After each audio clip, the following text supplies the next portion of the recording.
Hi there, thank you for joining me to chat about this latest episode of My 600-Pound Life, Season 12, Episode 3. If you're a fan of the show, go ahead and hit that subscribe button and also let me know your thoughts on the episodes in the comments. So in this episode, we meet Delana. She's 43 and currently her weight is unknown. Based on what we see, she has to be over 700 pounds. At least that's my guess anyway. So we see where she's waking up. And she's happy to be alive and that she didn't die in her sleep. She says how it's so difficult to get out of bed. Sometimes she doesn't want to. And as soon as she tries to get out of bed, the pain starts. So she has to use like an office chair to wheel herself around the house. She'll get into it and kind of scoot to be able to move around. Typically we see where, these folks on the show have a wheelchair, but for some reason she didn't. But I'm guessing maybe it's because she's trying to be somewhat active. She tries not to. I don't know. But it would make sense based on her weight to have a wheelchair. So anyway, she scoots to the bathroom and she cannot get in the tub. She has so much weight on, and so she has to sit on the edge of the tub to take a shower, and then she'll use the shower attachment to wash her hair.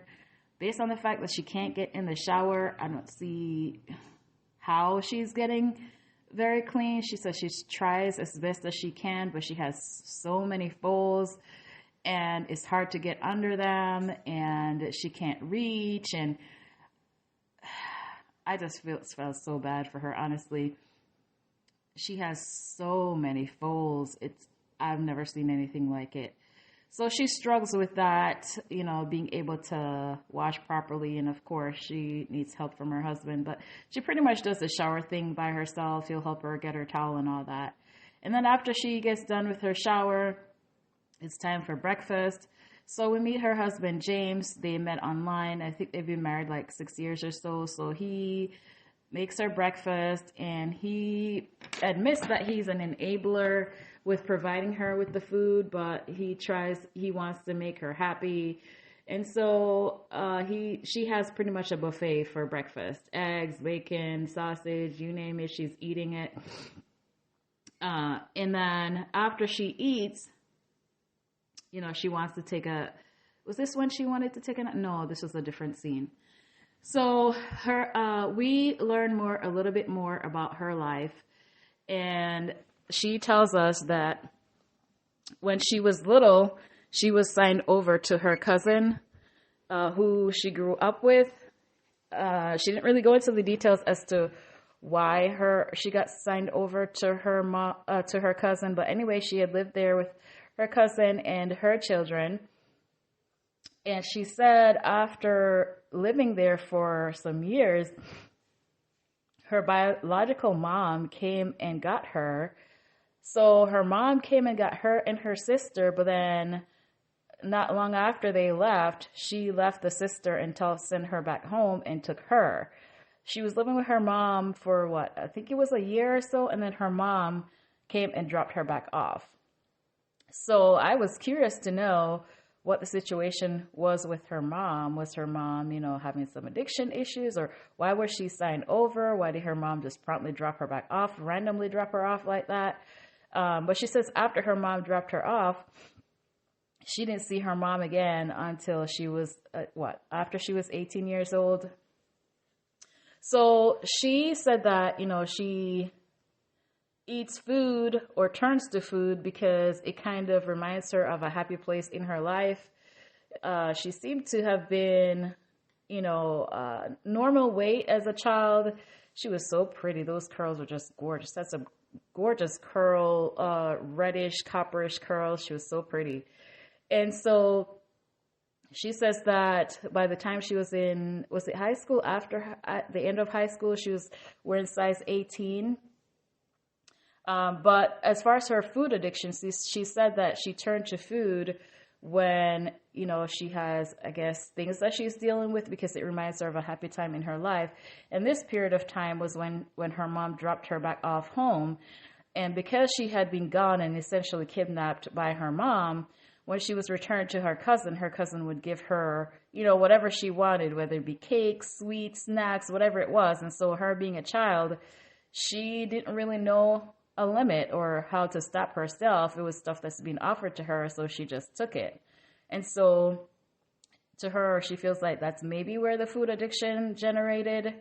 And so she started gaining weight. And then after high school, she said that she had gotten pregnant. Did she get married that first time? I don't remember if she got married. But anyway, after her first pregnancy, she said that she had a full-term stillborn baby, which, you know, at that point she turned to food again. She said she had eaten like 3 days straight. And this is how, you know, she was grieving, and this is how her, grief came out. So after she had the baby, she said the husband became abusive, and so they ended up getting divorced. So after that, she ended up having another baby, a son, who was full term, and I think she said his name was Lee. So after that baby was born, I think she married that guy. After the baby was born, he decided he wanted a divorce. And so she ended up getting divorced from him, and she was raising him until he was around 12. And then I think he decided he wanted the baby or something. Shortly after that, I think she said it was a year after that, she got married again and she had a daughter, and that guy turned out to be abusive. So they got divorced again. I don't think she said anything about that. Oh yeah. She said when the daughter was 12, she ran away to live with her uncle. And she didn't give a whole lot of details surrounding that as to why she left. But anyway, the daughter, I think they hadn't been in touch until she was like 18 or 19 or something. Something happened between the time that she ran away. But by that point, because she was so big, I guess the daughter was ashamed of her and didn't want to move back home. So anyway, so now her husband is James. They met online. She said that at the time that they met, they were both working night shift. They went out for breakfast and they went out for lunch. They kept going out. So they been together for a very long time. 6 years. So we see the pictures of when they met, when they were dating, when they got married. And really, she wasn't this big when they got married 6 years ago. She was still able to move around. So, I'm curious to see in the rest of the episode if there was something else that happened that led her. Well, the husband kind of alluded to that a little bit, but I was wondering if there was something traumatic that happened again to cause her weight to just, blow up like that. But the husband said that, he's concerned about her health. And in the past, she would try, one thing, and then after a week, she would give up. She'd try multiple things, but she never stick to anything. So when she was younger, she said, she had a habit of, gaining weight, things would level out. And if she would gain some more, things would level out. So it was like, she would notice the weight gain, but at the same time, she would never stick to anything. So over time, I guess that's how she came to be the weight that she is now.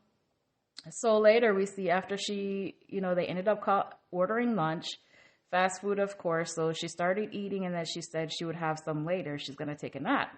So after she took her nap, she was napping for like an hour. Her husband asked her if she wanted to go food shopping. So they tried to go outside.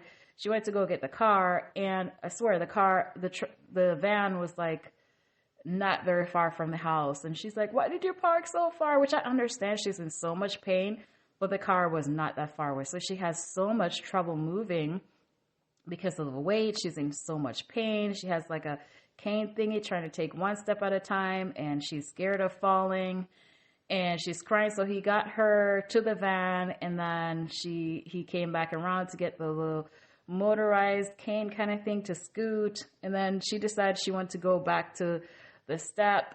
I guess she changed her mind about going to the store.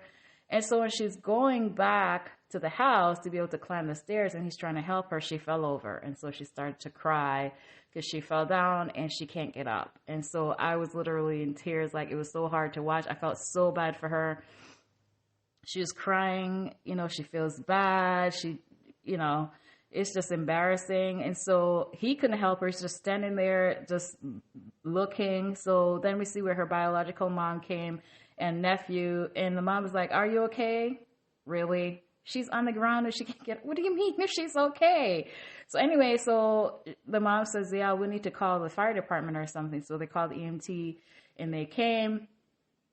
I swear it took at least 6 people to be able to get her up off the ground, because the people who were present initially couldn't pick her up because she's so heavy. She's in pain. They have to have the manpower to be able to hold her up, and also not only to get her up, but also to hold her up so for her to be able to move. And then it's going to take a long time. So you have to have the strength to be able to, get her where she won't fall over and everybody fall over and hurt themselves. So they're there. They're trying to get her to move. She's moving and moving. Slowly but surely, she gets to the step of the house. And then to get up the steps, she made it a couple steps, but she couldn't get to the top. So it was a whole endeavor. She's in pain. She's crying. So then they ended up having to break down the deck of the house to use a wheelchair to try to get her up to the door, which I was surprised that they didn't have a wheelchair ramp built prior to now, because knowing how much pain she is, how much weight she's carrying, I'm surprised they hadn't done that before. So they had to break down the deck railings and to be able to get her in the house. So needless to say, it doesn't look like she ended up making it to the store. She said they got her in the door and she sat down on her little chair that she scoots around in. She thanks the EMTs profusely. She's a really nice lady from all accounts. And she's just happy to be able to have this embarrassing experience over and done with. Month 1, we see Delana is going to see Dr. Now in a few days. It's been a month since her fall, and she says that she's jump-started her weight loss. She's trying to work on bettering her diet, and she feels better already. So she's excited to see Dr. Now, and she feels like it's been a long time coming. She says that the trip to Dr. Now's office will take them 2 days. Going from Greenville, Tennessee to Texas. I think it's in Houston, right? So the first day, she says it's going to be about 7 hours. The next day is probably going to be about the same.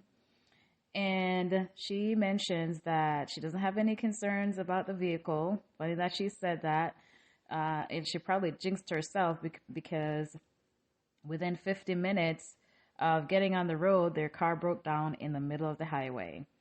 So the camera crew had to intervene and to help them to be able to push the vehicle out of traffic just for the safety. And they waited there for about an hour, and then somebody came to check out the vehicle, do some diagnostic, but they ended up having to take it to a repair shop. At the shop, they mentioned some issues. They're going to have to keep the vehicle to be able to see what's going on. But she was able to get a loaner vehicle, which the owner of the shop said she could borrow the vehicle and continue on her journey to Texas, which was good because James wasn't really confident that the vehicle would make it to Texas. So we don't know exactly what the details are on what was wrong with the vehicle, but we do know that when she asked James if the vehicle was overheating, it wasn't. So maybe there was something else, maybe related to the computer systems, because they had mentioned when they brought the vehicle to the automotive place that it wasn't going over 20 miles an hour to get there. So when she was offered the vehicle, Delana was very emotional. She was very grateful because she didn't want to miss her trip to see Dr. Now. So once again, it was a huge ordeal to get her in the van. She was very frustrated and she was in pain, so she was crying. But, James remained very calm throughout the whole thing. When she's crying and getting frustrated, he's very, very calm, which is very nice to see. After spending the night in a hotel, they make it to Dr. Now's office the next day. Delana says she's not looking forward to getting on the scale. She goes on to say that the last time that she weighed, she was in the 500s, but she's worried about what Dr. Now is going to say. Based on the last time that she weighed, she thinks she might be in the upper 500. And I was just like, what? 500s? There's no way. But she does mention that she's, not wanting to see over time. She has not wanted to see what the numbers would be on the scale. And so maybe she's just in a little bit of a denial about her weight. And it could be potentially maybe why she continued the way that she was, because she's kind of downplaying the weight situation. But anyway, when she did do her weigh-in, she came in at 646 pounds, and she was in utter disbelief. She says she didn't think her weight would be that much. But she managed to maneuver into Dr. Now's office without the scooter thing. But having seen her weight, she says, she just has to do better. So Dr. Now comes in, asks her how's the trip, who's this lady, all that. And she tells him about how they broke down. He asks how long it took to get there. Little chit chat. And then he goes on to ask about her eating habits and her routine. So he asks, what does she do between the time that she wakes up and the time she goes to bed? She says, oh, nothing. Dr. Now said, obviously eat. Like, dang, Dr. Now. She's like, well, I didn't mean it like that. But she was like, Dr. Now told her, well, you left that part out conveniently. I'm like, ouch. Jeez, dude. He asks her what she eats all day. She says she prefers to eat Greek yogurt. He asks how much. She says she does the yogurt cup for breakfast because, to allow her portion control. Then he asks about a lunch. She says a salad here lately. And Dr. Now says, by lately, do you mean like 2 days?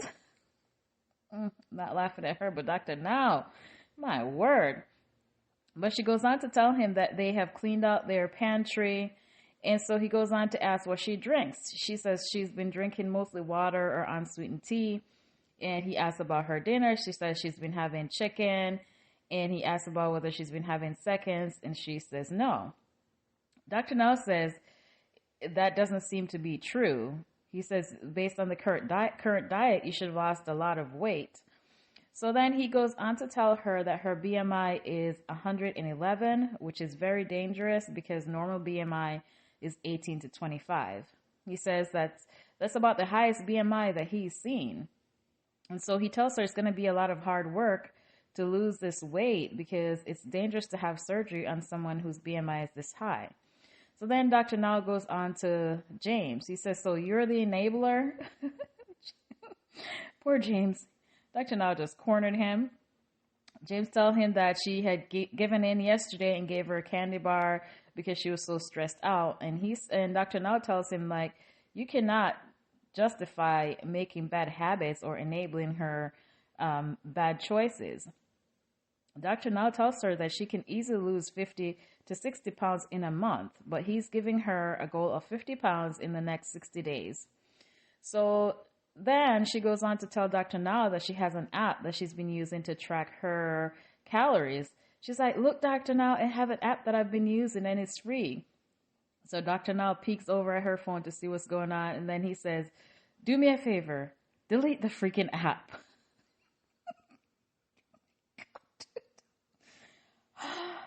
I didn't think those words would come out of his mouth. At least the freaking just shocked me. He tells her the diet is simple. You don't need an app. So we go to Dr. Now's impression. He says he feels like she will be a challenge. She says she's making healthy choices, but it turns out that she's not doing as good as she's convinced herself that she's doing. Then he comes back in with the documents to, go over what's in the diet plan and all that. And then he says when he walks in with the papers, this is your app. Dr. Now is not playing. He's like, how dare you tell me about an app? I'm giving you a plan that works. Why are we talking about an app here? Dr. Now is something else. So after the visit, Delana says she has a huge goal. A huge goal for her would be able to walk, her being able to walk the dog or be able to, get in the car and drive or to walk in a restaurant and not feel like everybody's staring at her. James says that he's scared for her when Dr. Now brought up the BMI thing. He's just really worried. So we see in month 2, they're back in Tennessee. And she says last month was pretty rough for her. The vehicle is still in the shop, but she's been able to keep the loaner vehicle. She says she's been doing the exercise and diet that Dr. Now gave her. And she says she's been consuming less than 1,200 calories per day. So then we see where she goes in the fridge to get out her yogurt, and she sat down. And then we see James brought her something that looks like a soda. I was like, what? No, she's not having soda. So she says that they're going to bite the bullet and move to Tennessee. And yeah, so after that, I realized that the cans that he brought her were canned foods for her weight. I was like, oh gosh, thank God she wasn't having soda. So then we see month 4. Delana says life has been pretty stressful. Their vehicle's still not fixed. And they also haven't found a place in Texas. So now she has to do a video call with Dr. Now since they have missed their appointment. So she was supposed to go to a local clinic if she wasn't able to make it back to Texas to do her weighing so she can continue with her checking, but she didn't do that. So now she's on a video call with Dr. Now, and Dr. Now is asking what's been up. You missed your appointment at the nearby clinic, and now it's been 40 days since then. She tells him that her van's still in the shop, but I was like, shouldn't you have called the office and say, hey, I'm not going to be able to make the appointment, can we reschedule it? And right after I was thinking that to myself, Dr. Now says, but couldn't you have called and tell me that? And I was like, my sentiments exactly. That's so rude. But anyway, she goes on when he asked her that, go on talking about the vehicle, which is beside the point. The vehicle have nothing to do with you communicating that you wouldn't have been able to make the appointment.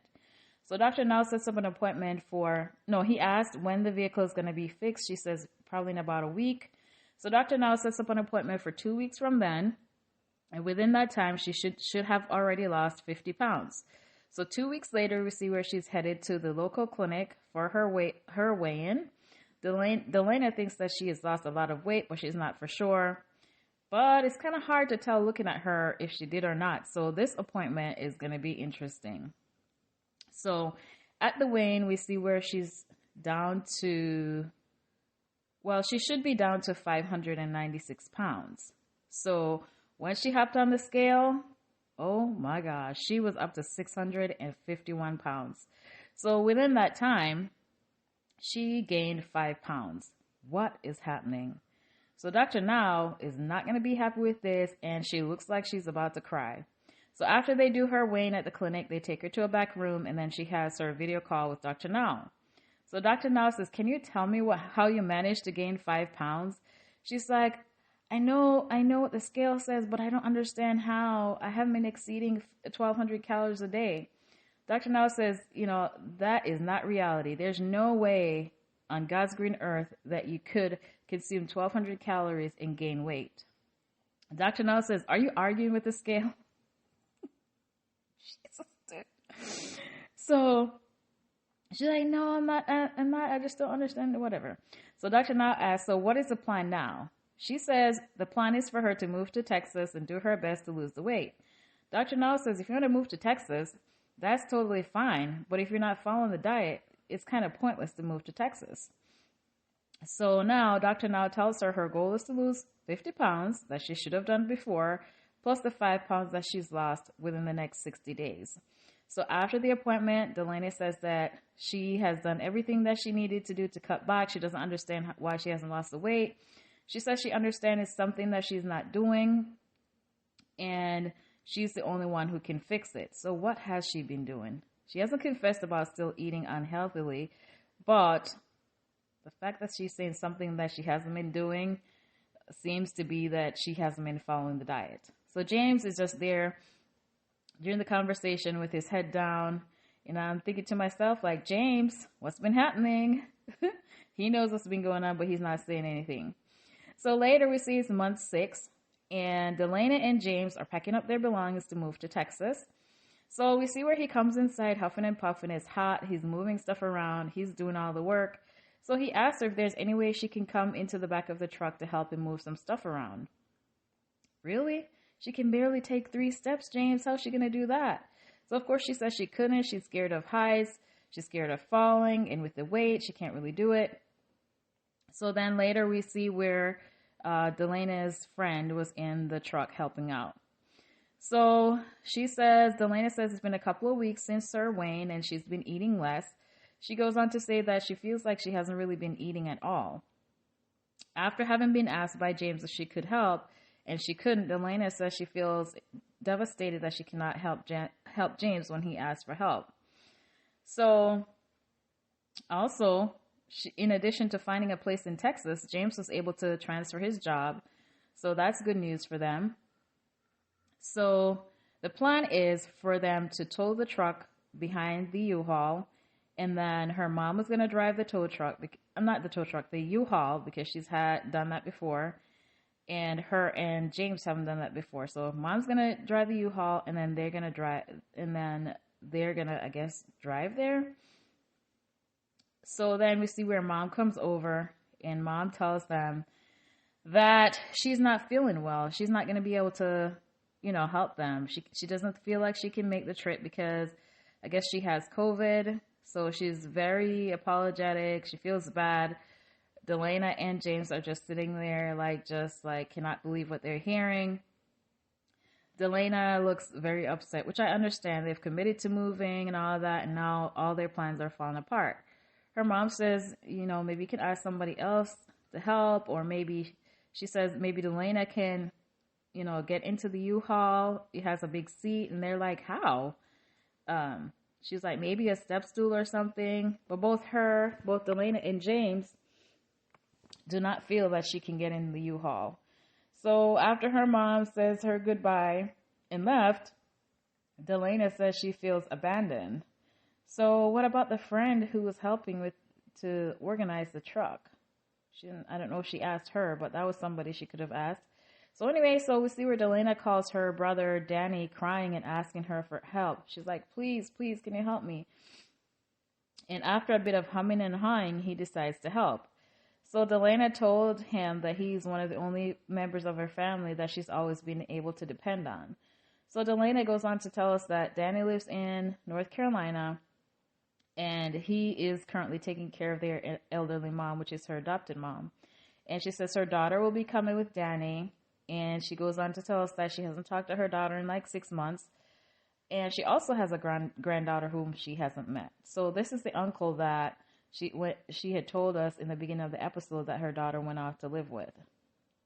So she says she's heartbroken, that she's only going to meet her granddaughter for maybe like an hour or so. So, yeah, their relationship is strained. So when they arrived, you see the daughter comes in with the baby. She gives Delana a hug, but her daughter came in and didn't give her mom a hug. She just went and sat down, just kind of awkward. So you could tell when they arrived that the relationship is not great. So there is a little confessional from her daughter. Her daughter's name is Savannah. And she says that her and her mom has had a love-hate relationship growing up, and how her mom would only show up when it was convenient for her. She also said that her mom projected her weight issues onto her, and that she has had body dysmorphia her whole life because of it. So I understand that her mom may have been giving her advice about her weight or her eating, so she doesn't end up like her, which I feel like she had good intentions, although the daughter may not have taken it that way. But she kind of, doesn't like the fact that her mom kind of projected her issues on her. But what was she supposed to do, Was she supposed to encourage her to eat unhealthy like her so she can end up like her? I feel like, the way her daughter is taking it, I mean, she's entitled to her feelings, but I feel like her mom was trying to do the right thing by encouraging her or maybe dissuading her from doing certain things that could lead it to her weight getting out of control. But anyway, it doesn't seem like their relationship is beyond repair. When she did leave, her daughter did give her a little side hug. So, yeah, and they're talking at least a little bit. So there's hope for them at least. So next we see they make it to Texas. They have a cute little ranch home, which is good. There's no steps like with their other house to get up, so that's good for her. So they get there. It was dark, and her brother helped James to unpack everything, and then he had to get back on the road to hit the flight to get back home. In month 7, we see where Delana's mom calls her to check, make sure she's sticking up to her diet. And then we see James come in with lunch, and it looks like she was having a taco. I was like, Lord have mercy. But to her credit, she only had one. It was a very small taco. So I'm like, okay, but you're still having carbs. Please, please, please. I hope she's not doing a whole lot of that. Month 8, we see her back at Dr. Now's office. She's nervous. She hasn't been it doesn't seem that she's been following the diet as she should have, or as strictly as she should. We do see her walking into Dr. Now's office without the scooter, so that's a good sign. At the weigh-in, her weight comes in at 578 pounds. So she has lost 68 pounds. which I was so happy to see. My heart was just beating so fast while the little lines were blinking on the scale. I was nervous like it was my weighing. My goodness. So I was happy for her seeing that. Dr. Na comes in and asks what changes she's made. He says, this is the first time in 8 months I've seen any weight loss with you. So he says that, that he will proceed with recommending her for the surgery, but she needs to lose another 40 pounds before they can actually do the surgery. Dr. Now tells her BMI is down to 103 now, but the operation is still very risky, so she needs to continue to lose in weight. James says, she only has been eating for twice a day. And he goes on to tell Dr. Now that over the last few days, he's been upset with her because he didn't feel like she was taking it seriously enough, but she has proven him wrong. And Dr. Now tells her that he's proud of her progress and to keep it up, which really meant a lot to her. So in month 10, we see where Delana is getting ready for her surgery. She's scared. She's nervous that she won't wake up, but she's very excited. By the time that she was having the surgery, she was down to 539 pounds, so she's been doing really well.